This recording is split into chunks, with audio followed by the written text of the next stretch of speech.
To perform an inventory, click on New. A sheet will be created containing all items in stock along with their quantities. You will now be able to record and verify the actual quantities available in stock using the console.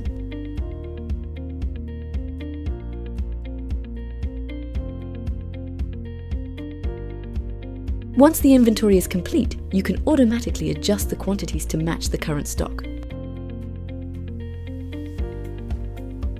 All corrections will be applied to the different sheets and can be modified.